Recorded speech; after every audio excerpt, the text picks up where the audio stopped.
end of, I always get asked for my presentation afterwards, and I don't know, I spend a lot of time on it, so sometimes I'm an only child. Does that help? But I try to put the highlights on here that you really need to know. And the one that I think is the most important is on the back side, and that is the numbers and the location of all the resources that are available, because your student is going to not pay attention to them today. And so to have this somewhere where you can say, hey, what about this? What about this? So that's on the sheet for you. Is the tutoring on here? So it's listed as Learning Commons. Oh, okay. They changed their name. And then, yeah, I forgot to change it. It wasn't official yet when I printed it. Ready? So. I'm here, my grandson's here, Okay. and he has an IEP, but I want him to experience a different world than his high school and get to know people, because he's like this. Yeah. And I think that, and I'm prayerful that this will help him. There are a lot of great ways for students to get involved, and student clubs and organizations are one. Going to some of our little events, especially the first week, they have like the ice cream truck is coming, and you get to know people in your classes as well. If he feels like he's struggling to meet people, he can always schedule some time to meet with one of the counselors, and we can help him with kind of figuring out, because I had an international student who was struggling. And he came, and we talked about some ways he could meet people. And then I hadn't seen him after a while. And all of a sudden, he had a whole score of friends that he was hanging out with. I was like, okay. Because sometimes it takes a minute to find your people. Mm-hmm. My son's in the same boat, so we can exchange. And mine too. Yeah. So probably a lot of us. Yeah, it's a big campus. It's a lot bigger than what they had in high school. So, yeah. All right, so let's get started. So my name is up here. I'm Dr. Dana Thompson. I'm one of the counselors here at the College of DuPage. I've been here about 22 years. I've done this presentation for about 15. So it is a long presentation, but it used to be 6 slides. But every year we'd get feedback from parents. They wanted to know more. They wanted to know more. And so we've kind of grown this based off of your feedback. So as you go through the day, please let us know what we can incorporate or what you're not interested in, and we'll see how that goes. If you've ever been here at COD, I turned this thing on. Is it working? Oh. If you've ever been here to COD's presentation before, you know that I usually start with a video. So I'm going to go ahead and get started with that and let you. How many times do you think we played out here? About 1,000. I remember our very first game. Me too.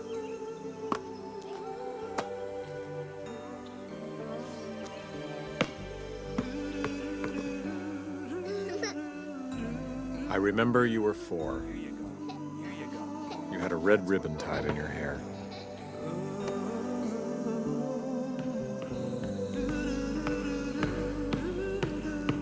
Dad! Look, Dad, I can swim a lot. That's my girl. That's my girl.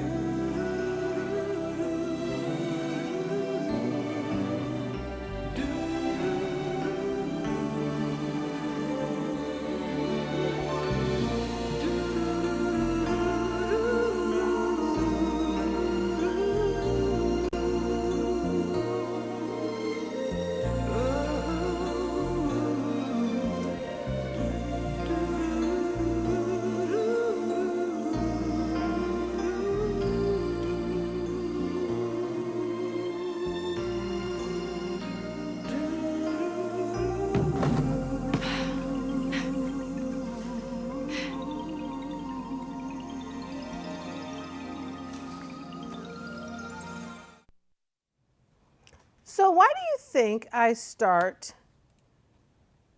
this presentation with that video?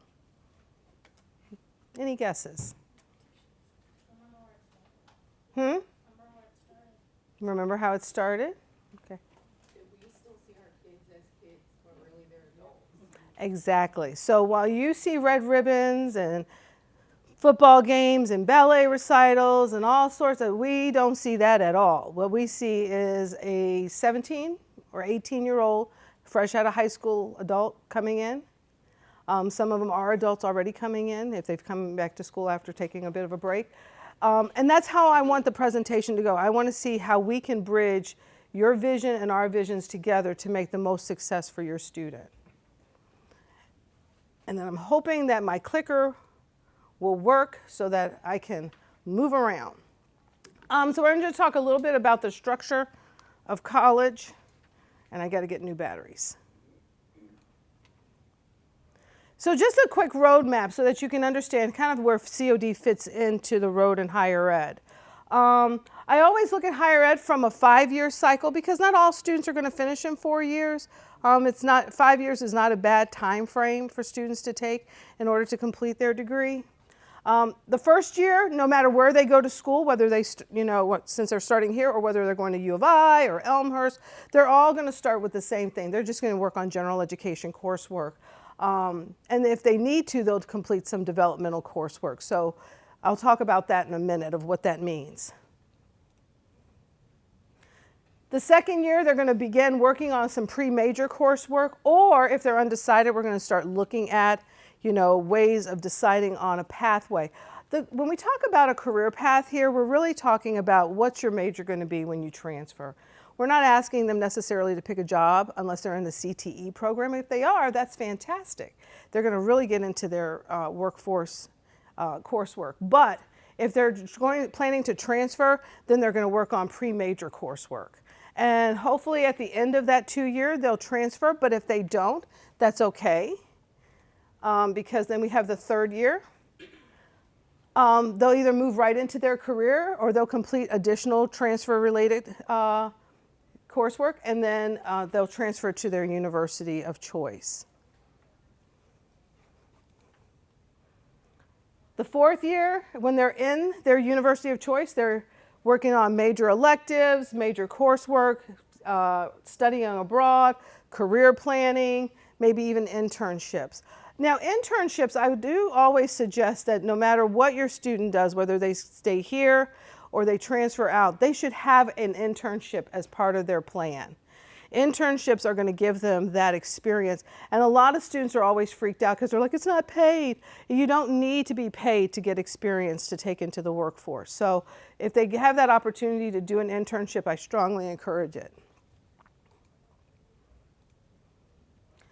Fifth year, they're probably completing their degree and launching off their career. And then their future, either creating a good work-life balance, getting additional education if that's what it's required of what they want to do, and they might be applying for professional programs. There's always continuous education. So no matter when they go to school, what they plan to go into, they will always have continuous education even in their career. So let them know that this is just the start of their continuing to learn. They won't. For those of you whose students are planning to transfer, Illinois is great at transfer. We lead the nation in bachelor degree completion for transfer students. 53% or 53.8% of community college students who transfer to a 4-year earn their bachelor's degree within 6 years. The national average is about 42%. That includes both our full and part-time students. We attribute our success rate to our IAI program. So the first 5 categories of an associate's degree is what they consider the Illinois Articulation Initiative. So that means those classes will transfer to over 100 schools in the state of Illinois and meet general education requirements. But also dual credit, and let's see, students with dual credit from high school have a higher likelihood of transferring with a bachelor's degree. I need water. So All of these things put in place for Illinois help students to transfer easily and complete.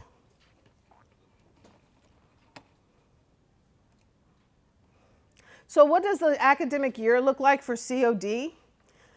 Our fall semester, we have 16-week courses, 12-week courses, first and second week courses, and then of course our custom courses, which are like study abroad, field studies, and so forth. So summer is a little bit different. It's 10 weeks, 8, first and second 5, and of course custom courses. I tell you this because a lot of times students assume that everything is 16 weeks, and it's not. And so when they look at their schedule, they need to look at when the course starts. If the course starts in September, it's a 12-week class. If it starts in October, it's an 8-week class. What does that mean? We write all curriculum on 16 weeks. So if we're going to condense it to 12 or 8, we are squeezing all of that information into a smaller course, right? And we're not eliminating anything. So it's like taking, you know, a size 16 body and putting it in an 8. And so it's going to be very tight and very fast for those students. So if your student is not one that works at a fast pace, make sure that they look at the start date of their classes to make sure that this fall that they're starting in August and not September or October. September is not bad. It reminds me a lot of when we used to be on a quarter system. So most students can fare well with the 12-week, but some of those 12-week classes are at our off-campus locations. So they really have to take a look at that.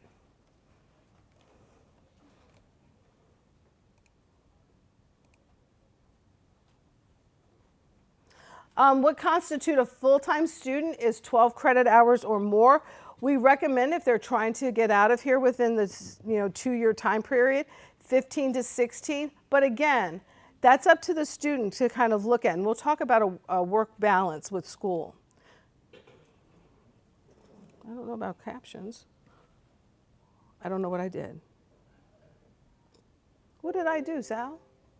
3/4 time is 9 to 11 hours. Part-time is 6 to 9. The minimum number of credits for a student loan is 6 credits. A lot of times students say, well, for financial aid, I have to be full-time. I have to be full-time. You don't have to be full-time. You have to have a minimum of 6 credit hours. Now, what incorporates that, your funding as far as if you are full-time, that's a discussion between your student and their financial aid representative, but the minimum number of credits is 6. And then for the maximum that a student can take is 19, but anything more than 19 requires a counselor's permit. We do have a fair number of students who take about 21 credits, not often. And if you are doing that, you're probably not working. I mean, it's a heavy, heavy load.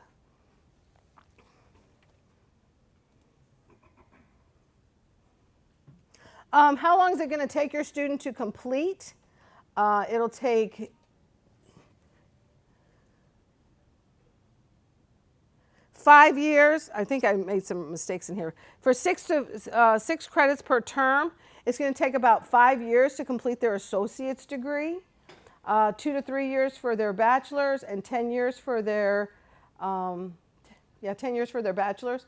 An associate's degree is going to be 3 years at 9 credits, with a certificate about 1.5 years, and a bachelor in 6 to 7. For 12 credits, it should be 2.5 years to complete the associates, and 5 years for the bachelor's, and for 15, 2 years for the associate, and 4 years for the bachelor.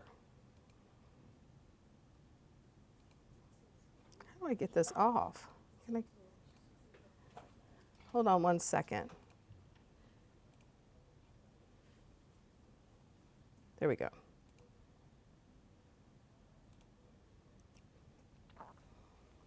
The type of classes that your students can take will be computer-based, which is net, hybrid, or virtual. Face-to-face are available on all of our campuses. When we talk about custom classes, we're talking about experiential learning classes. So field studies, they can take a speech class and go hiking in Wisconsin, or they can take a biology class and do some type of field work in Western Illinois, or they might go to Indiana for a trip. Some of them go out of country. So those are opportunities for students to take.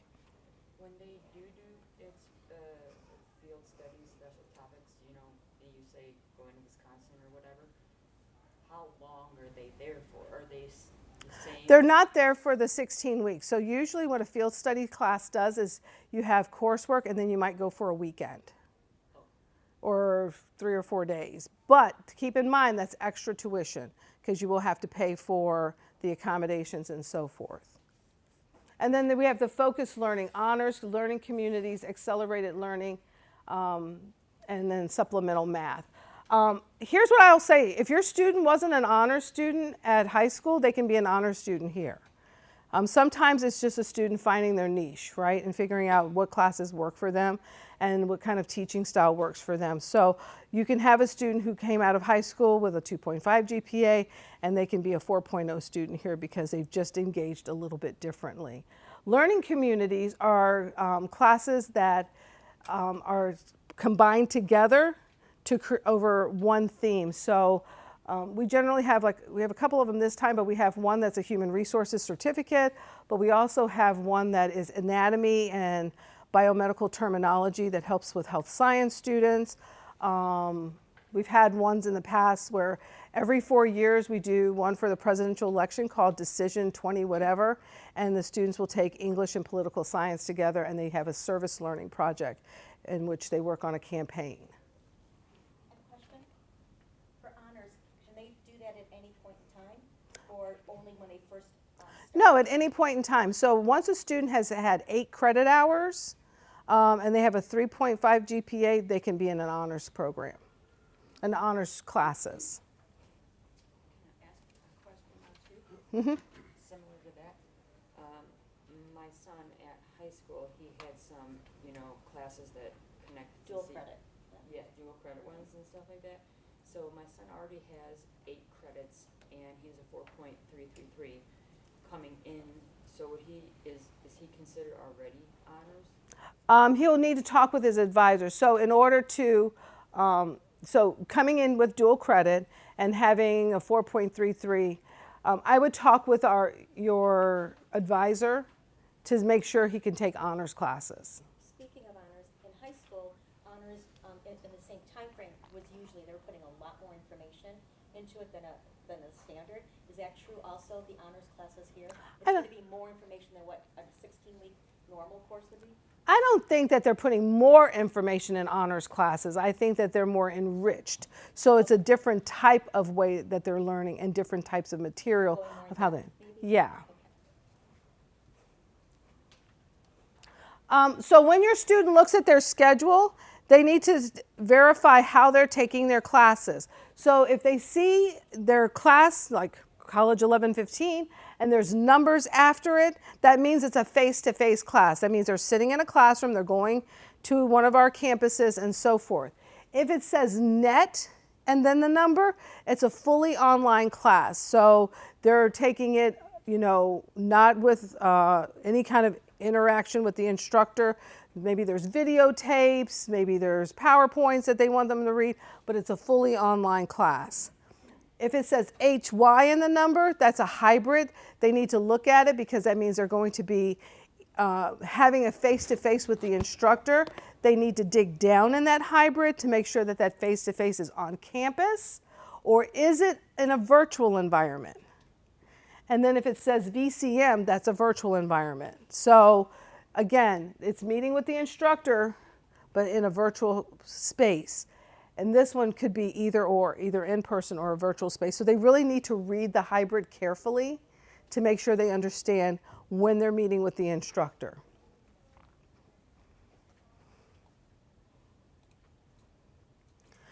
So we have 3 courses that are designed to help your student transition into college. They're the college skills coursework. They're taught by a number of different faculty as well as the counselors. Our first one is College 1115. I had a person who used to say, work smarter, not harder. But it helps students, again, work smarter, not harder, by learning academic skills for success. Academic skills are not just study skills. They're metacognitive skills which the student gets to reflect upon how they did in the class and some of the things they could do differently, or they can reflect back on past experiences and see how they can make some changes. If your student is undecided, our career development course helps them to identify a career or major options for them, and it's our College 1105 course. And then our last one is College 1110, Interpersonal Skills for Life and Work. It helps students learn better communication skills for day-to-day activities. I want to emphasize this class. This class is normally taught in the spring. We just opened up a second section. Our first section is taught by Dr. Duggan, and it's for students who are neurodivergent. And then our second session is for any student. So we wanted to give an opportunity for all students. We're just starting to build this one back up. It's been around for a long time, but Dr. Duggan specifically has a course for neurodivergent students. So how do they balance work and school? If your student is working 40 hours a week, they shouldn't be doing any more than about 6 credit hours of coursework. Because when we talk about a full-time student, we're talking about 12 to 15 credit hours. And I'm going to give you a formula for study that'll help you understand why we call them a full-time student. 30 credit hours, 30 work hours is 9 credit hours. 20, they can do about 12 credits. And if they're going to be a full-time student, 14 to 16, they really need to limit it to about 10 or less. Anything more than 16, they shouldn't be working because that's not a really good formula for success. So when we talk about this, 12 credit hours of coursework, the expectation is that they're going to do about 2 to 3 hours of study per week, which is about 24 hours of studying. That's just outside of class. And if we add the in time that you're in class plus the 24 credit hours, now you see why they're a full-time student, because that's 36. So when you talk to a student and they say, oh, there's no way I'm going to do 24 hours of studying a week, that is insane. I always tell students, if you do 2 hours in the morning and you do 2 hours in the afternoon, that's 4 hours, right? And 4 times 7 is what? 28. So now if you do 2 in the morning, 2 in the afternoon, you've exceeded that. And studying is not just reading and highlighting. Studying incorporates looking up information. It means synthesizing the notes with the reading that the instructor does. So those are the things that we try to teach them so that they understand that it's not just highlighting and taking a test, that you have to really prepare for it. And then if a student happens to overload themselves with work in school, taking on more hours of work along with being a full-time student, what we've seen is they do more poorly in class. So an A student could be a C student or even fail classes.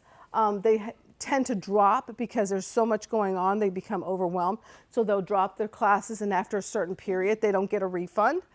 And then they find themselves on academic probation or possibly academic suspension. So how do we navigate through COD? Well, we have a lot of degrees here, right?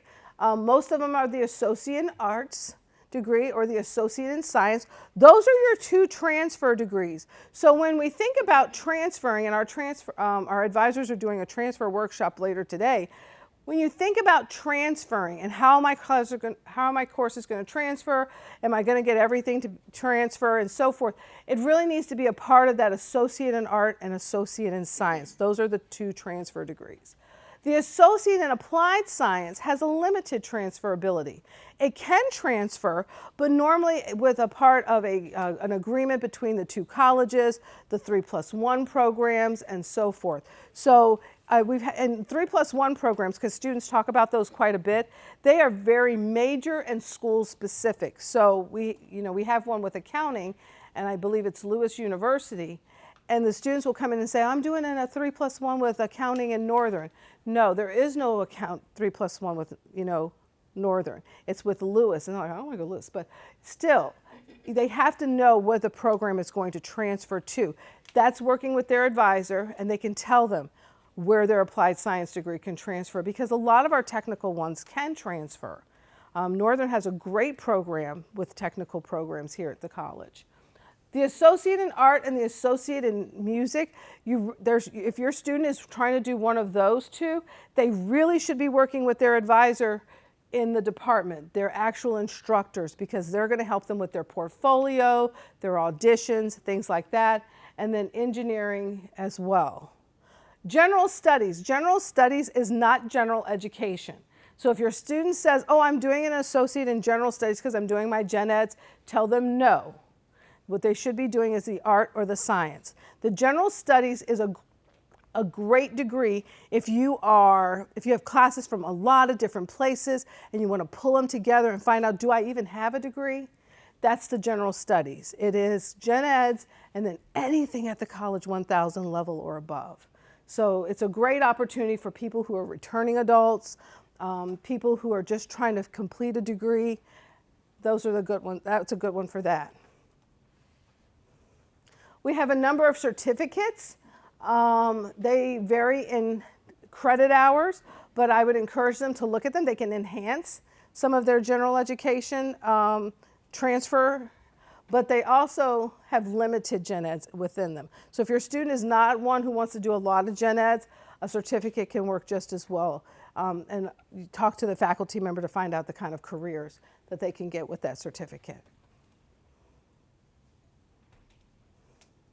So I told you I would talk a little bit about what's developmental coursework. So college coursework, a college class that'll transfer and earn you college credit, is 1000 level or above.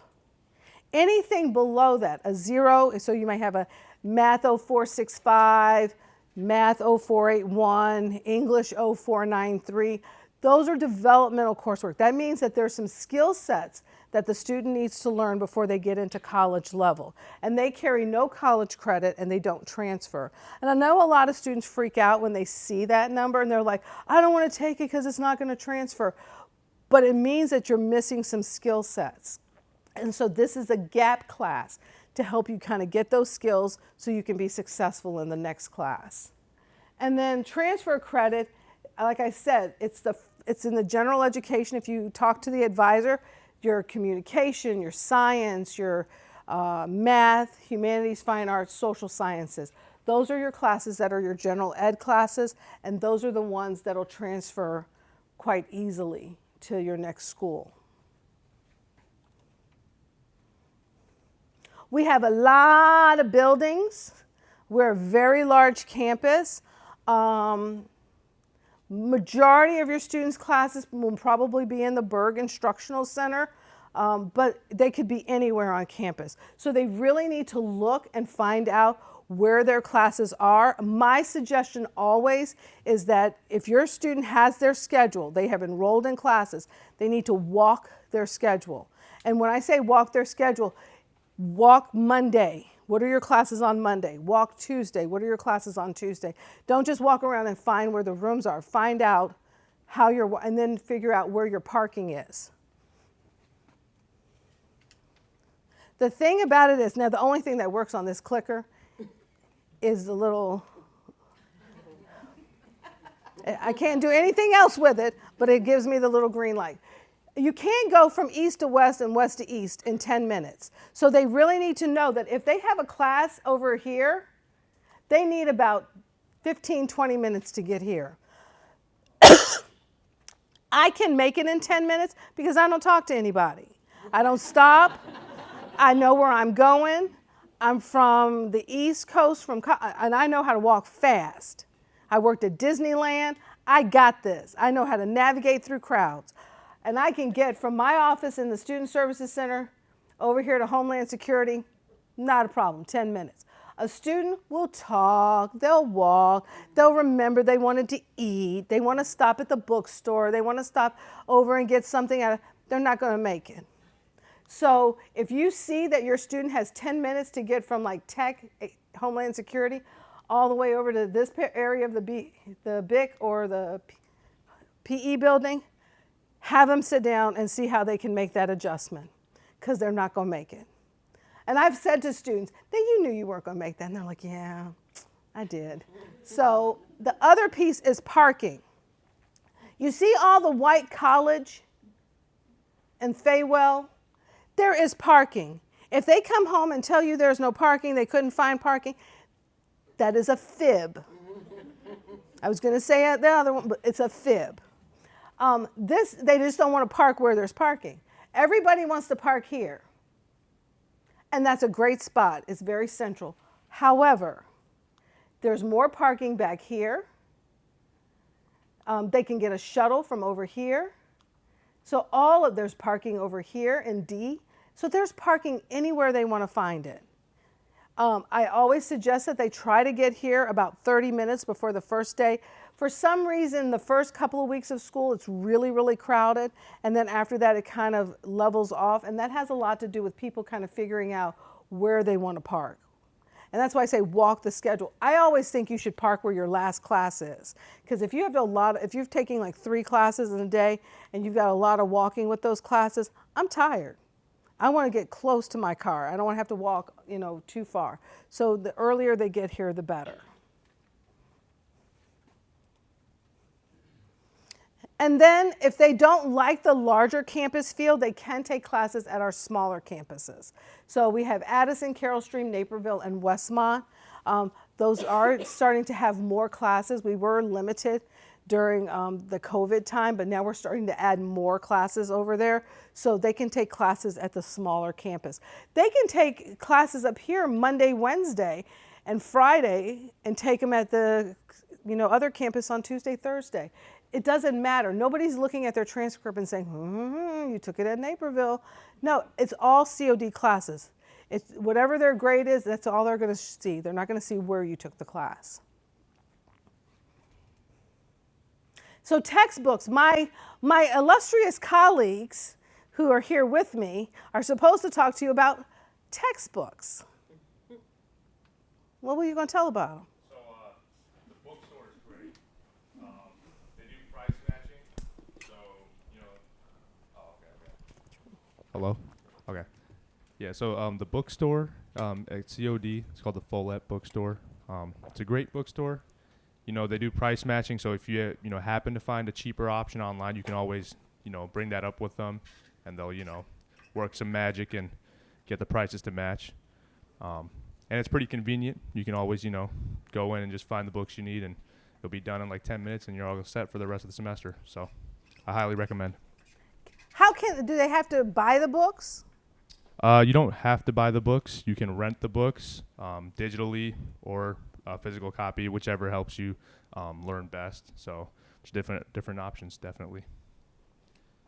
So when student goes into the inside portal, and it gives an option of required and optionals.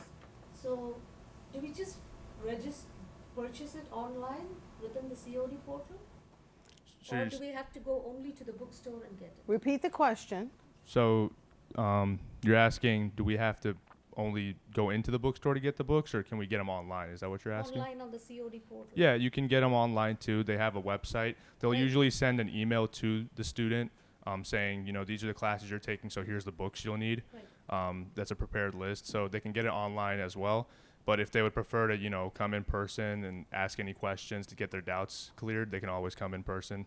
I personally prefer coming in person because, I ask the questions. It's easier to price match too in person with the employees, so I recommend coming in person. But yeah, you can do it online. And does the student need the resource materials before they actually come into the class? You're saying the student do they need to have their stuff ready? All the resources ready on day one. Usually, most professors are pretty lenient. They'll usually give the first week, for you to be prepared. And honestly, sometimes I don't know if I'm supposed to say this, but sometimes a professor will let you know you don't really need to get the book. They just tell you to get it, but you don't really need to. They'll let you know. But that's something that the student can communicate with the professor. They're pretty lenient. They'll give the first week to figure that out. So.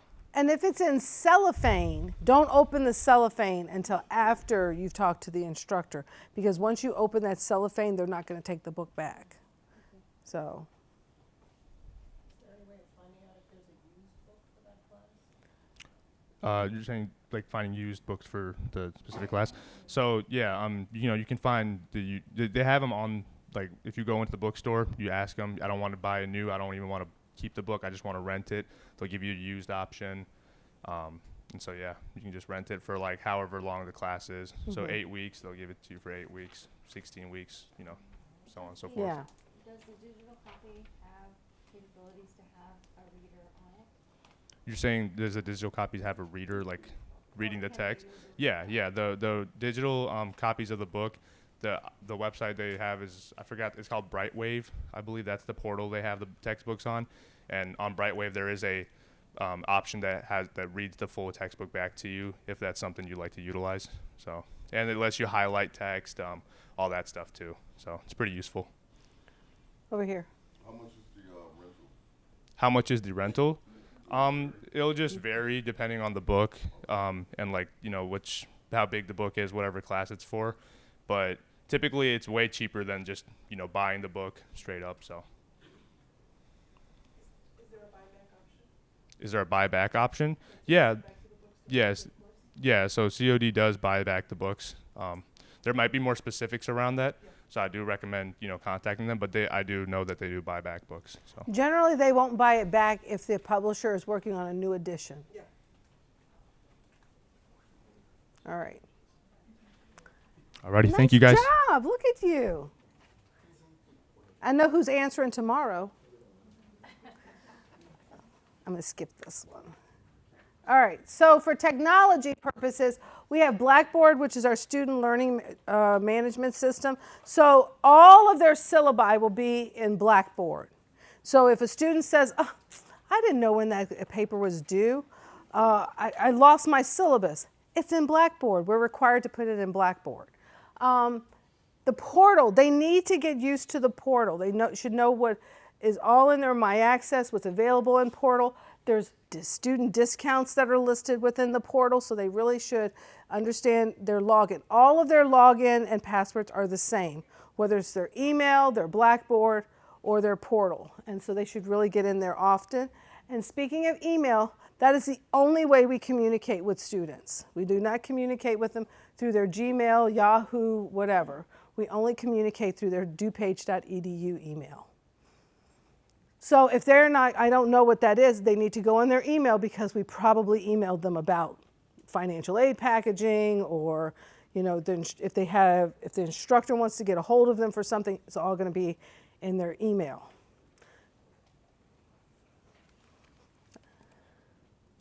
So I'm going to talk a little bit about FERPA, which is our Federal Education Rights Privacy Act. So a lot of times this is what we hear from parents. They call us on the phone, they want to know grades, they want to know what, are they attending class, did they turn in that paper, and so forth. And they're like, I pay the tuition, I want to know the answers. And then I have to say, oh, FERPA. And FERPA is like, that's our guiding force, right, on how we respond to parents. So it's a Federal Education Rights to Privacy Act. I am not going to read all of that. I'm going to read this part here. It protects your students' records. In a nutshell, their grades and all other personal identifiable information are not able to be released without the student's written consent. Once your student takes the college class, regardless of if they're 17 or 16, once they take a college class, they fall under the guidelines of FERPA, which means we cannot tell you about the grades they're getting in their class. We can't tell you if they're attending. We can't tell you their schedule. The only way you can have that is through written consent from your student. If the student is going to give a FERPA release or waiver for the semester, they must appear in person in the records office and sign the release form to allow the parent to have access. And when we talk about the parent having access, it is specifically what they've written on the form. So if they say, my dad can have, and they give his name, access to my fall grades. Mom calls on the phone, he did not give you permission. Okay? So it has to be that. Here's what I'm going to say to you about it, about going down there. They can walk down there with you today, whether they like it or not, and you can have them fill out that form. But once they know what that is, they can walk down there on any given day and take it back. So it is not a guarantee. Just because they signed it today doesn't mean they're going to keep it, right? And it has to be done every semester. So parents requesting non-directory information, you'll be sent over to the Office of Student Records and notified whether or not you're able to. So faculty members won't even talk to you about it. If you call a parent, if a parent calls, and you're like, hey, I'm, such and such's mom, I'm trying to find, they'll say, I'm sorry, FERPA, and they'll disconnect. They're so afraid, because if we violate FERPA, guess what? We lose our financial aid.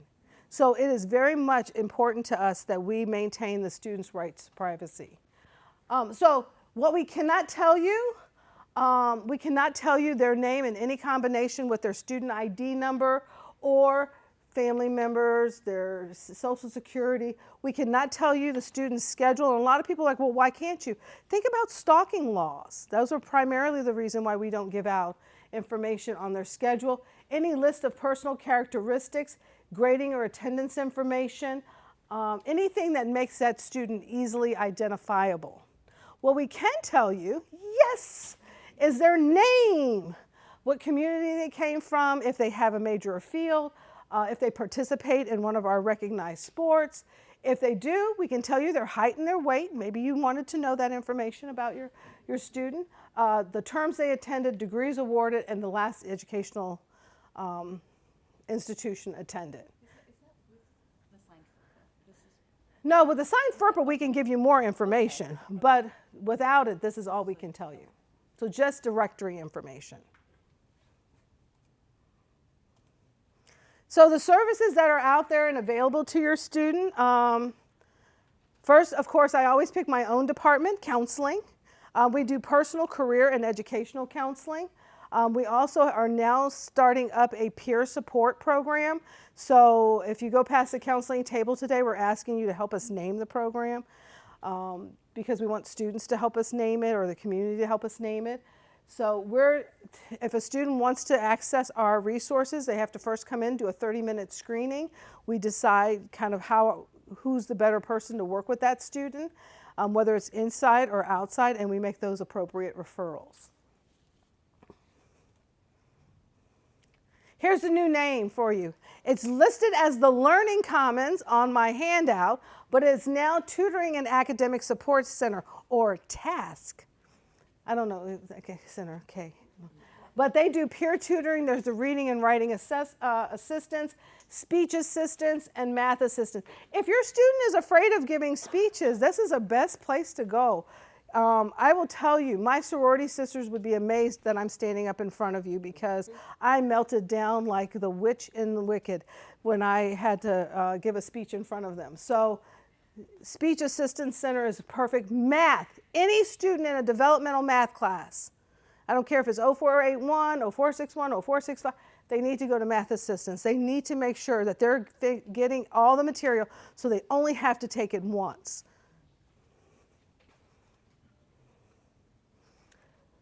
Financial aid, that's where you would go, of course, for loans, but also for scholarships. Financial aid does military grants and benefits. If your student is getting those, they need to go over there. Emergency funding, and then a federal work study. We have career services on campus. Students can go over there to find resources for employment. They have a job board that students can take a look at.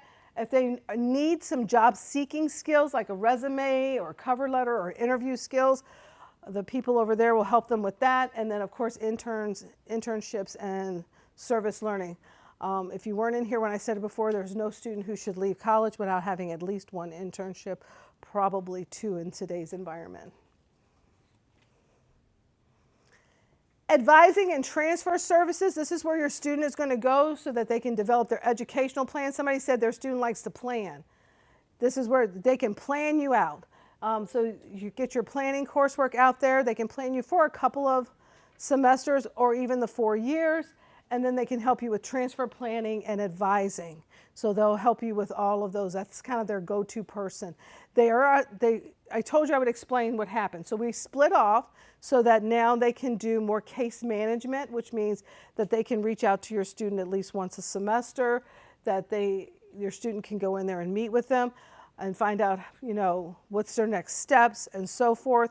It takes counseling over to the true nature of counseling and not in the course planning and advising piece. So we made that decision just based on making sure that students had the ability to have more advisors. And then lastly is access and accommodations, equitable access to educational opportunities. So if they're eligible through their IEP or a 504 plan, a medical condition, anything like that, they would go over there. Here's the deal. Let's say your student is skateboarding and they decide to do a trick they've never done before and they break their writing arm. They can go to access and accommodations and ask for a note taker, right? So if they break their leg, there's scooters available for them to get around campus. We try to accommodate so that they don't have to drop those classes because at a certain point they may not be able to get a refund. So if anything medically happens to them, reach out to access and accommodations and they can help. Or if they get sick during the semester and they're going to be gone for an extended period of time, maybe a week or two, reach out to access and accommodations. I just learned that you actually have to get the accommodation renewed semester by semester because it depends on the class you're taking, whether or not they will approve an accommodation. And they gave me the example of someone who's in English and someone who's in speech. Well, in English, they may get an accommodation where they don't have, because of anxiety or something, they don't have to get up in front, they ask for an alternate assignment. But if you're in speech, you can't give that accommodation because that's what the class is about. So you have to, based on your classes, you have to renew your accommodations semester by semester. Okay. And they determine based on your classes whether or not they can give you an accommodation. Now, the only question I have separate from that is, I know that you give your accommodations letter to your professor, but do they have to honor that? Or can they say, okay, you may have this accommodation, but I'm not going to honor it? Okay, so two parts for the people next door. You have to renew your accommodations semester by semester, and that way they can help by class because there are sometimes you can't give an accommodation based on the nature of the class. Do they have to honor the accommodation? They are supposed to. If they do not honor the accommodation, or they cannot because they feel like it's going to change the nature of their class, they need to have a conversation with Sam Salvato over in access and accommodations before denying that to the student. So what I say to my students, because they do send me the letter, I teach college success skills. I'm not doing anything in there that's going to necessarily change anything. I make adjustments to our online quizzes, but other than that, I tell them, if you need something, you let me know. But I don't think in my class you'll necessarily need it, but thank you for the extended time on your test. I'll make sure you get that. And they're like, okay. And then if they feel like maybe the assignment, if they get an extended time on an assignment, I would do that.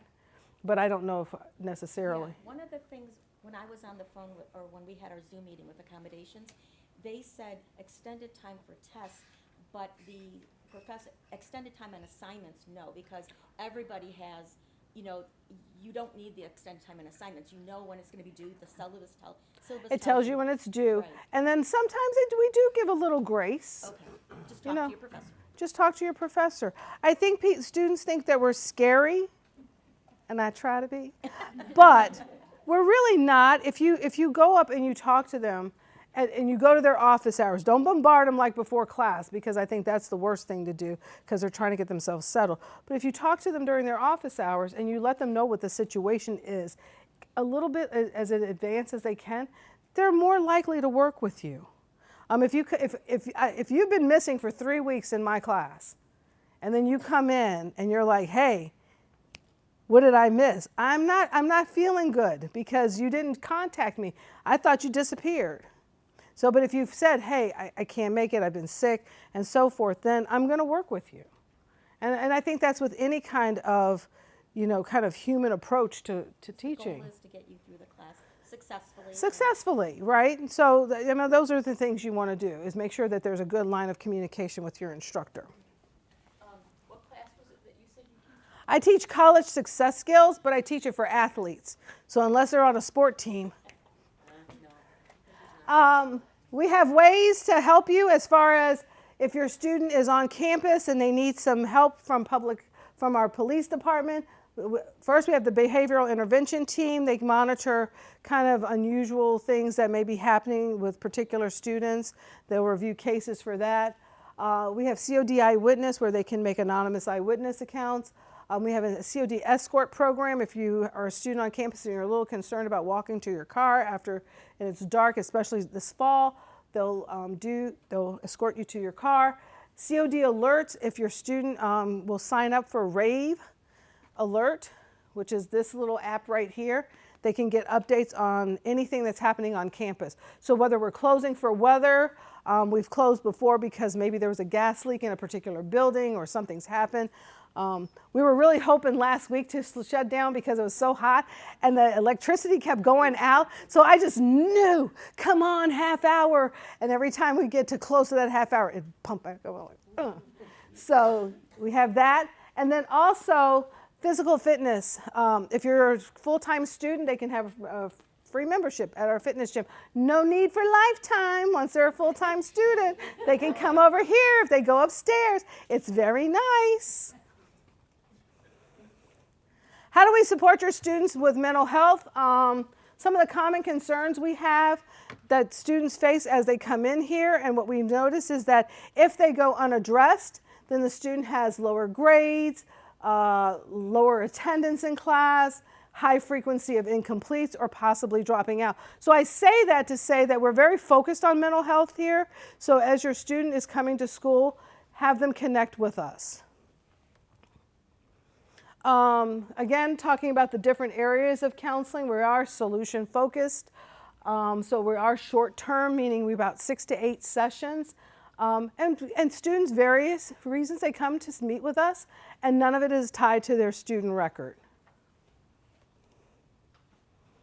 So when they should seek counseling is if they're struggling to make a difficult decision, they want to talk through something stressful, want to understand their feelings or changes in their behavior, or how they've been coping with it before isn't working anymore, and they want to try to find some new ways. This is my new saying, how to help your chaparrals run. So we're going to talk about a few tips for their first year. I like this quote from Ann Landers.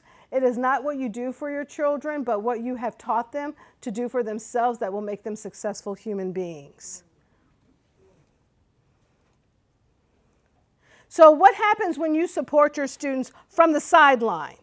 It increases their confidence and self-esteem, enhances their resilience and coping skills, and it also increases their personal satisfaction and independence. So this is the part where you and I are bridging, right? From that kid in the video to the adult. This first year, they're going to have a whole lot of changes, right?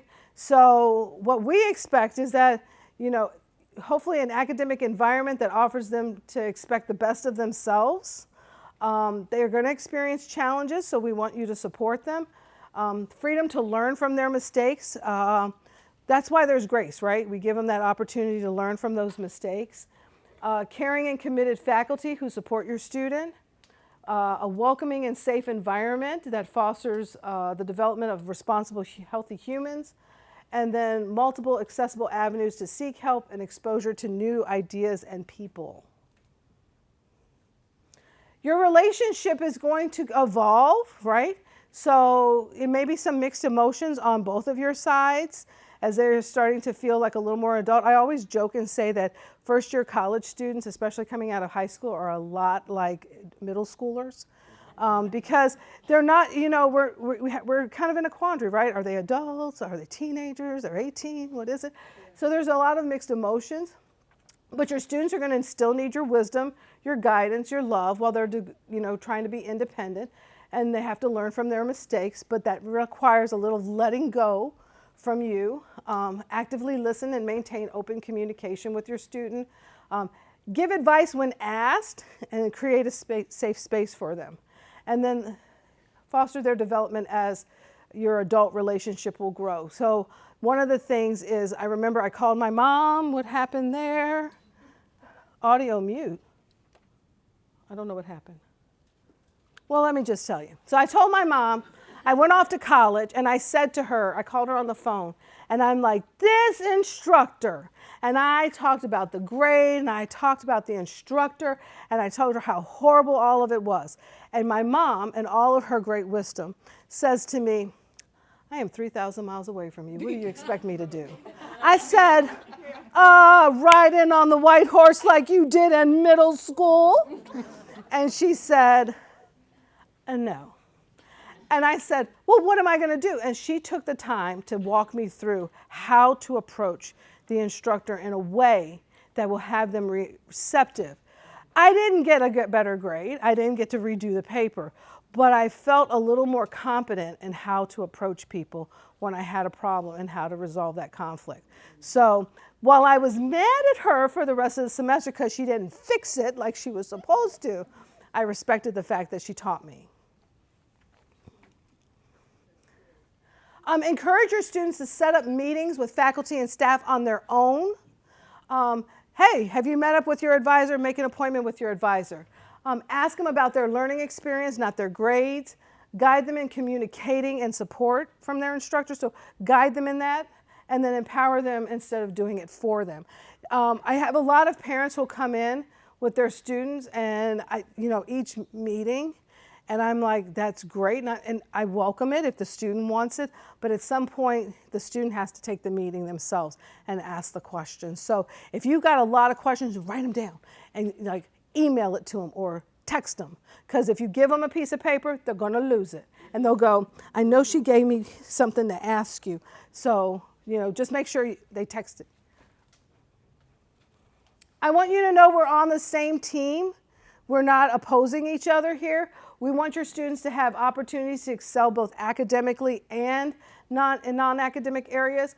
We want to challenge them while they're here, but also giving them support, and help the students succeed by guiding them to discover their purpose of being here and in the future. I always have conversations with students, and I think we're on the same page, and then they go home and they say something different, and parents had a different expectation, so I end up with parents on the phone trying, and so that makes a really hard time. So sometimes the conversation is hard. No, you cannot be full-time because you've never passed a full-time semester. Why am I going to keep giving you full-time coursework if all you're going to pass is half?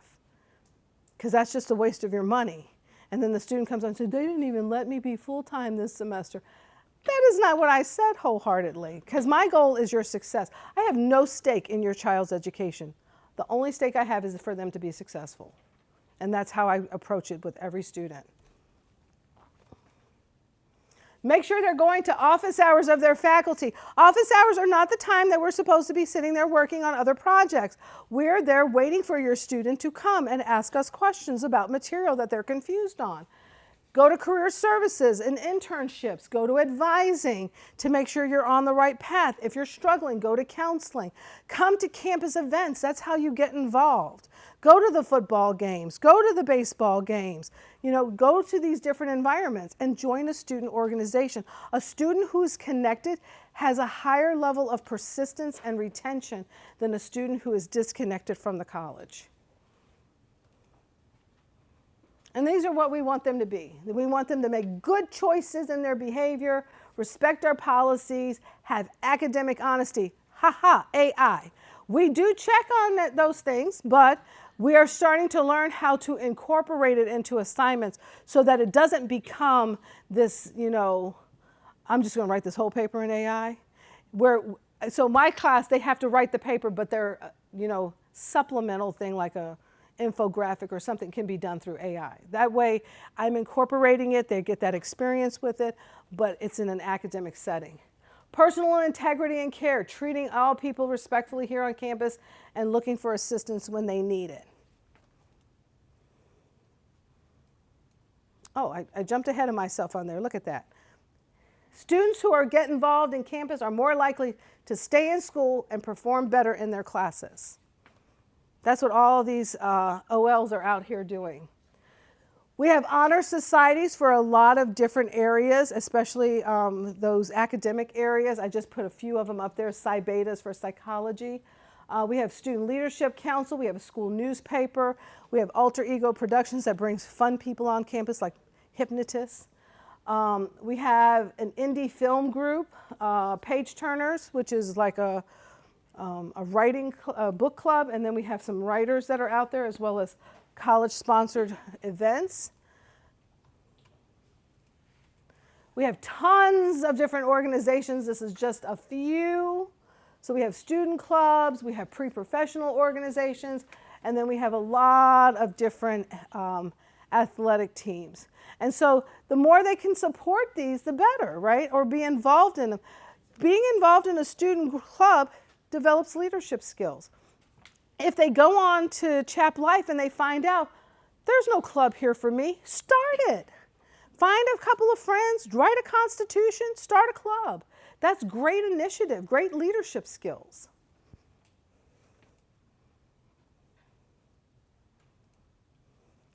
They never have to say to you, oh, I had to leave campus because I wasn't anything to eat. We have tons of food to eat. We have, I don't know, Napolitana. Is that how you say it? I don't know.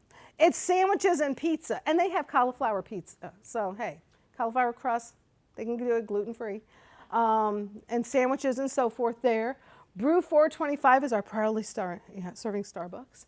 And it's like a Starbucks. It has kind of all those drinks that they want to go off campus to get, but it's right there. Einstein Bagels is over in the Mac Center.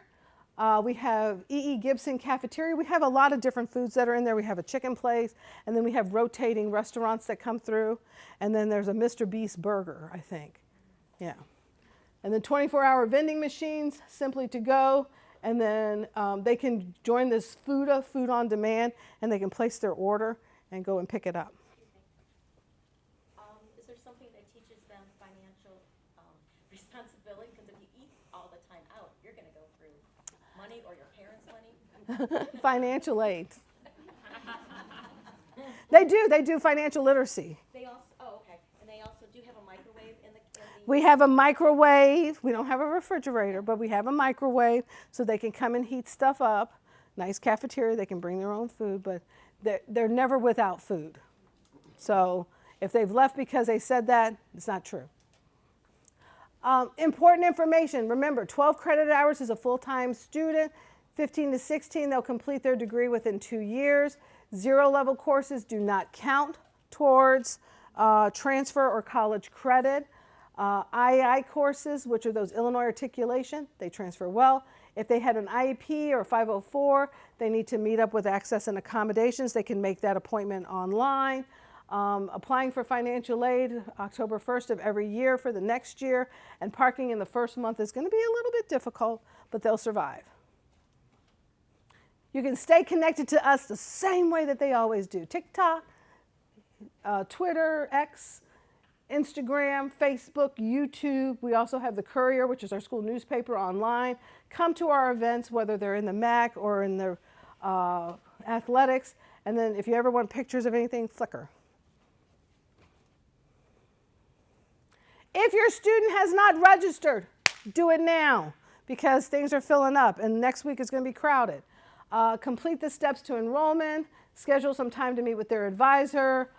Their advisors are working kind of on a walk-in basis. They're taking like same-day appointments type of thing. And then call advising if you need to get your student ID number or, make an appointment. I think this is the same QR code, so we're going to skip over that. You don't need to know my references. Okay, questions. I left y'all plenty of time. Do they have student ID cards that they should be carrying with them? Yes, they have student ID cards. They can get them. Where do you get your student ID card? The upper floor of the library. The second floor of the library. When should they do that? They can get it once they have their schedule. I did it around this time last year. Yeah. So if they have their schedule, we could do that today. You can do that today. And you want that because you get student discounts. Oh, until 2 today. Yeah. Okay. Thank you very much. Is it like a photo ID? Or Yeah, it's like a photo ID. I don't have my keys out. It's just like a little ID, but they can use it for like student discounts around the area. My son got his at Student Life last week. It's Student Life. Well, Student Life does have it as well, but I think right now they're doing it in the library because of orientation. Is there a parking sticker? There is no parking sticker. Years ago we had one. It didn't go off well. so the students can park anywhere? Anywhere they want, as long as there's not a handicap slot, unless they have a handicap decal. Also faculty, right? There are areas for faculty. Yeah, there are faculty areas. We park in the student areas too. So, but we do have faculty areas that mainly in the back of the building. So you'll see where it says faculty. They'll have a sign there. If you do park there, they will ticket you. How late are the buildings open, the library? You have to check their website to find out what their hours are. They're pretty late. Building hours are pretty late. But I think the building stays open pretty much all the time. It's just that there's no offices open. Most offices close around 5. Student services closes around 7 on Monday and Tuesday only. Do they have the transport within the campus, and how frequent is it if they want to move from one building to the other?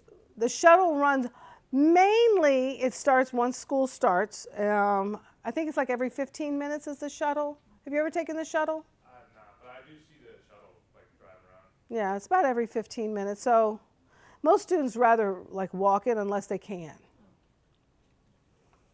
Does this campus offer student employment? Yes, we have student employment. You go on the human resources site. Oh, you got something to say? Oh, look at me. I am an employee here, so they do offer a bunch of jobs. And if you send, one of your students to the fitness center, if they're a full-time student, they get a free membership. So you'll see me at the front desk. Just wanted to add that in. Sorry. If you go on human resources, they'll tell you what's student employment. And when you look at the student employment, look to see if they're looking for work study only, because sometimes they only look for work study students. And that is what? That is where a portion of their financial aid or federal pays for it. I have a question about the food. So I don't know if everyone in this room knows this, but college kids are some of the most food insecure kids in America. Do we have a food pantry? We have a food pantry, yes. You do? We do. Okay. And we can make donations? You can make That's why we're donations. open? Mhm. Okay. Yeah, and you can make them at any time. I use a portion of my paycheck to put money towards the food pantry so that they can purchase what they need, but we do have a food pantry on campus. We have a special student resource person. Her name is Melissa. So she works with food and housing insecurity and other resources on campus that students can get referred to. Oh, and just to piggyback on that, you don't have to show any ID. You can go in there and you can get something and leave. They don't make you like sign something or anything like that, is what I was told. So are you referring to the pantry? Yeah, the food pantry. Yeah, so they do have you do like a little Google form before you enter the food pantry. It'd take like 5 minutes to fill out, and it doesn't really cost anything. They just ask you for some demographic information, I think, like where you live and like what's the household, like how many people are in your household, I believe. Just simple stuff like that, and Yeah. yeah, but it's pretty simple. And a lot of offices around campus, they have a small refrigerator, and the food pantry comes and fills it. So students may not go directly down; they can go to the office. So in my office, there's one, and it has a little QR code. They scan it, and they take an energy drink or whatever they have in there. The class is showing us like a waiting list, what should the next step, like is there an online option? So for waitlisted classes, is your student enrolled in the wait list? They're enrolled in the class already, or they're waiting for the class? I would figure out what number I am on the wait list. First, I would give it, the rest of the week before I would, do anything different. Because here's the deal. They can always go to the first day of class, because sometimes students just forget to drop or whatever, or their still kind of waiting. Maybe they're in the class and they're waiting to get, to see if they can get into something else. So I would stay on the wait list and I'd go to the first day of class. I want to add to the wait list. It's really important to be checking their email every day. Every day. Because once it's their slot on the wait list, like once they get that, they only have till the end of the day to enroll in it and pay for it, or you get bumped to the end of the line. So check every single day, because they'll text you, they'll email them in the morning, and they just have until that day to get it. Thank you. So just to repeat for the people back there, if your student is on a wait list, they need to check their email every day to make sure that their name doesn't come up. Check it in the morning, see if we got something, usually after 8, I think, yeah, because that's when we open, to see if they got into the class, and then they can add it if they don't get in. If they miss their wait list, they go to the back of the line. I also wanted to add, you can also fill out a overloading request if there's like a specific professor that any of your students know and like they really want, maybe because they met him outside, like in clubs or something like that, or just got a connection with the professor through some other means of extracurriculars. They could do an overloading request. So hopefully they can get in through that too. So in the student portal in My Access, there is a permit request under registration, and they fill it out, and it can be either they're trying to enroll in the class late, or they want to overload the class, asking the professor to overload a class, which means they're asking the instructor to take more students. And I will say, majority of the instructors, especially if it's a science class, they are not going to overload. So if you're trying to get into a biology, a chemistry, an earth science, anything with a lab, they will not overload their classes because they only have a specific number of stations. But if it's like an English class or a political science class, they are welcome to fill out the overload permit, but the instructor could very well deny it. I have a question. How do they, if they have extra money and the financial assistance, how they can access that to buy the things that they need? You need to go to the financial aid presentation today. So how you access additional money for financial aid, go to the financial aid presentation. They can answer that question. Thank you. What's the name of the gym guy? Oh, hi, my name's Tarun. Tarun. Tarun, like maroon with the T. Maroon with a T? Yeah, Tarun. Tarun. Oh, thank you. Yeah. My student helper is Tarun. I'll be here for a few more minutes. Any other questions? I'm an open book. He's my. I'm not going to sugarcoat anything. But you said you work at the gym. Yeah, the fitness center. Yeah. Yeah, there's a lot of jobs. There's something you can find, and a lot of the. Oh, sorry. A lot of the the managers here are very lenient. They understand that we're students, so a lot of the time, a lot of the jobs they'll let you do your homework during downtime too. So I don't know if I'm allowed to say that to you guys, but I'm just letting you guys know. Well, here's show his picture. So he promised me he was going to talk today because at our 2 trainings he didn't say a word. So today I'm very pleased with him. Oh, look at you with the little red. That's nice. Any other questions? For the meal plans, well, you don't have a meal plan. It looks like there's a SOGO cash card. Yes. Is that valid everywhere on campus? Probably. I don't know. I've never looked at the SOGO. I'll have to get back to you on that one. Question. On some of the hybrid classes for registration, Mhm. if the dates and times are to be determined, is there a date when it's for sure it has to be in there for kids to their camp schedule? I would go into if it says to be determined, I would go into the schedule and see how that hybrid is going to work. If there's an instructor that says to be determined, that's because they're still working out some adjuncts that they're pulling through. If there is an instructor already. Yeah, and it's in the hybrid it says to be determined. Yeah. Just the dates. They don't know if it's, like if it's Monday, Tuesday, Wednesday, and dates and times. I would drill down into the class and go to the bottom because there's usually information and it may tell you down there what they're doing. It could be that it's a VCM, I'm not sure. Situation, yeah. Yeah. So I just avoided those teachers. Out far from me to. Yeah, and if it's, when does this class start? I think they were like 12 weeks. There were a couple science courses because I think they're labs Yeah. And so that my daughter was trying to figure, but she was scared to. You can call the department. So if you go onto the COD website to academics and academic home, you'll see academic divisions. Call the academic division for that class, STEM. So in regards to mental health and the counseling, how many sessions do they get to go before insurance hits?